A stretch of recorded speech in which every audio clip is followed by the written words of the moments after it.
সব থেকে প্রিয় বাচ্চারা আপনারা জানেন, যেখানেই বাচ্চাদের প্রোগ্রাম হয় বা বাচ্চারা আসে আমি তাদের ভিডিও করে ছাড়া হয়, কারণ হচ্ছে ওদেরকে আনন্দ লাগানোটাই আমার মেন উদ্দেশ্য, যে ওরা যেন ভালোভাবে খেতে পারে, পরিষ্কারভাবে, মটনটা যেন ওদের দাঁত দিয়ে ছিটতে না হয়, তাহলে নিশ্চয়ই মটন বিরিয়ানি খাওয়ার স্বাদ পাবেন না।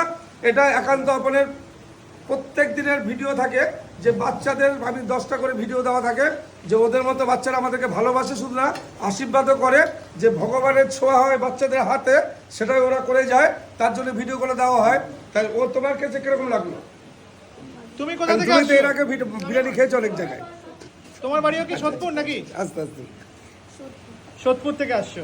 আচ্ছা, তুমি তো অনেক জায়গায় বিরিয়ানি খেয়েছো, তাই সেই বিরিয়ানি আর আমাদের বিরিয়ানির মধ্যে ডিফারেন্স পেয়েছো? ডিফারেন্স কি কিছু লাগছে? কিছুই লাগছে না? মানে এইটা তো বাটারের সেন্ট, ঘিয়ের সেন্ট বেশি, মিঠা তোটা নেই, মানে মিঠা তোর গন্ধটা নেই এর মধ্যে, সেটা বুঝতে পারছো?